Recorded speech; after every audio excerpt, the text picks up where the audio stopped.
اور کاغذ کے اوپر نام لکھ لیتے اور اسی کی بنیاد پر پھر آپ وہ اعلان کر دیتے تو پھر یہ سارا معاملہ ہی ختم ہو جاتا. پھر جب آپ نے وہ ساری دھاندلی بھی کر لی, پھر لوگ اس کے اوپر تنقید کر رہے ہیں تو آپ انٹرنیٹ بند کر رہے ہیں. ایک طرف ہم یہ کہتے ہیں کہ ہم نے ملک کے آئی ٹی سیکٹر کو آگے لے کے جانا ہے, ہم کہتے ہیں کہ پے پال اور جو اسٹرائپ ہیں وہ کمپنیاں پاکستان میں آئیں, اپنی سروس لانچ کریں, اور دوسری جانب حالت ہماری یہ ہے کہ ہم نے ٹویٹر کو 4 دن سے بلاک کیا ہوا ہے جو سورس آف انفارمیشن ہے. اور اس سے بھی بڑھ کے اب جو تازہ ترین اطلاعات ہیں وہ یہ ہیں کہ پاکستان کی اس رجیم نے اب وی پی این کو بھی بلاک کرنا شروع کر دیا. اور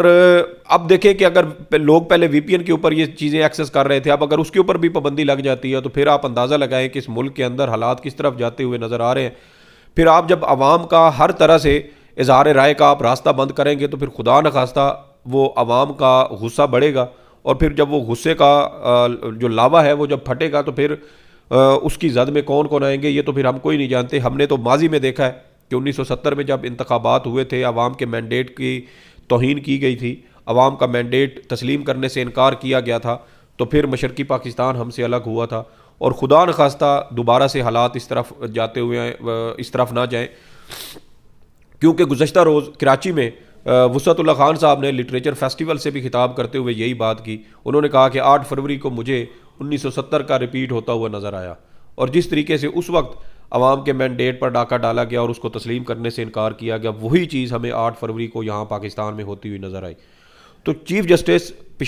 سندھ ہائی کورٹ نے ایک بڑا واضح طور پر ایک اشارہ, ایک پیغام دیا ہے. اب دیکھنا یہ ہے کہ جن کو وہ پیغام دیا گیا ہے, مجھے نہیں لگتا کہ وہ ان کی بات سے کان بھی دھریں گے, وہ بہت آگے نکل چکے ہیں اس سے. اسلام آباد ہائی کورٹ والے مسئلے پر اب آئے نا, جہاں پر آج میرے خیال میں بیوروکریسی کو ایک پراپر میسج دیا گیا ہے کہ اگر حکم نہیں مانو گے, توہین عدالت کرو گے تو یہ کچھ ہوگا. دیکھیں انیشیٹو تو بہت اچھا ہے, اس کی وجہ یہ ہے کہ جس قانون کا اندھا دھند استعمال کیا گیا, 900 سے زائد دنوں کے ایم پی او کے آرڈر جاری کیے گئے, نظر بندیاں کی گئی, اور خاص طور پہ شہریار آفریدی اور شاندانہ گلزار صاحبہ کے خلاف یہ سارے جو کالا قانون ہے, میں اس کو کالا قانون اس لیے کہوں گا کہ یہ انگریز کا بنایا ہوا ہے. اس وقت مسلمانوں کو اور ہندوؤں کو جو آزادی کے لیے اس وقت لڑ رہے تھے, جو برطانوی سامراج کے خلاف احتجاج کرتے تھے, ان کو دبانے کے لیے یہ قوانین بنائے گئے تھے.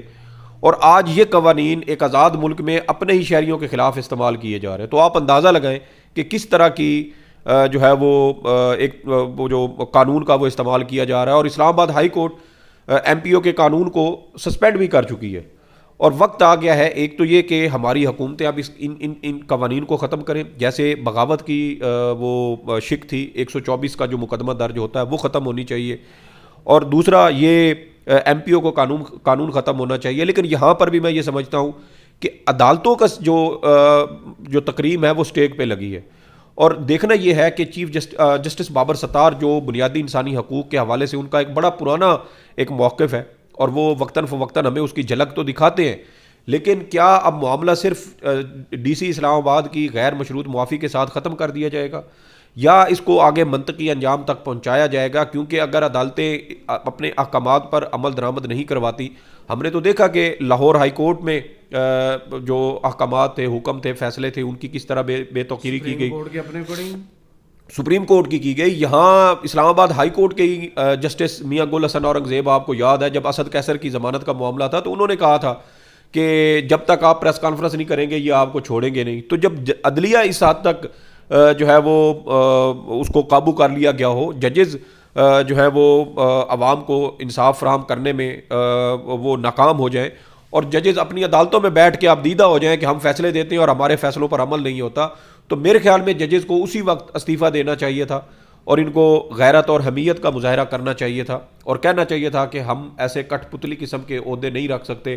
جہاں پر ہمارے فیصلوں کے اوپر کوئی عمل درآمد نہ ہو. لیکن فیصلہ تو ایک اور بھی ہوا ہے نا, آپ دیکھیں ویڈیو کا ٹائم آگے جا رہا تھا, فیصلہ ایک اور بھی ہوا ہے کہ اگر آپ نے الیکشن کمیشن پر تنقید کی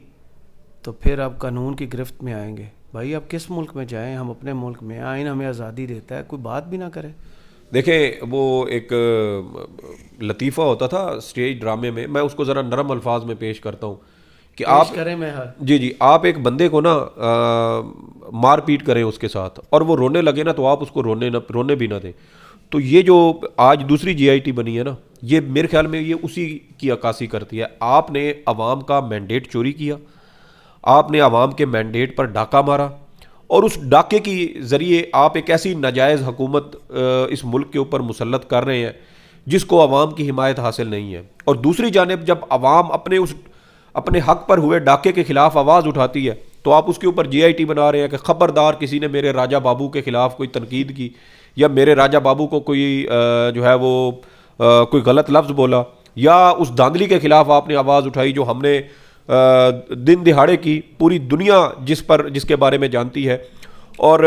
chief justice Sindh high court نے بھی یہی بات کی. انہوں نے کہا لوگ سمجھدار ہیں، سب کو پتہ ہے کہ یہ سب کچھ کون کر رہا ہے، دھاندلی کس نے کی ہے. تو آپ کب تک لوگوں کو بے وقوف بنائیں گے؟ کب تک لوگوں کی آواز دبانے کی آپ کوشش کریں گے؟ آپ کو لگتا ہے کہ یہ جے آئی ٹی آپ بنا دینے سے آپ لوگوں کی جو جمہور کی آواز ہے آپ اس کو روک سکتے ہیں؟ پہلی بار ہم نے پاکستان کی تاریخ میں دیکھا ہے کہ ہماری عوام اسٹیبلشمنٹ کے پیچھے کھڑے ہونے کی بجائے وہ ایک سیاسی جماعت کے پیچھے کھڑی ہوئی ہے. وہ جمہوریت پر ان کا اعتماد پہلی بار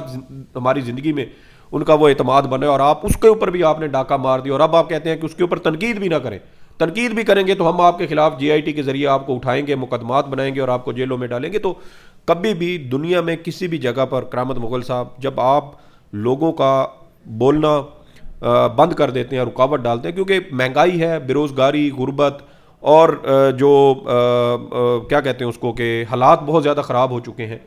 معیشت ہماری بہت زیادہ زبوں حالی کا شکار ہے. پہلے بجلی کے بل زندہ نہیں رہنے دیتے تھے، اب گیس کے بل لوگوں کے 30 40 ہزار آ رہے ہیں ایک پورشن کے. تو ان حالات میں جب آپ عوام سے بولنے کا حق بھی چھین لیں گے تو پھر خدا نخواستہ یہ لاوا پھٹے گا، اور جب یہ لاوا پھٹے گا تو پھر میرے خیال میں کوئی بھی اس سے محفوظ نہیں رہے گا. صحیح، بہت شکریہ سعید بلوچ صاحب آپ کے تجزیے کا. کمنٹس باکس میں ہمیں ضرور بتائیے گا یہ ویڈیو آپ کو کیسی لگی. اجازت دیجیے، اللہ حافظ.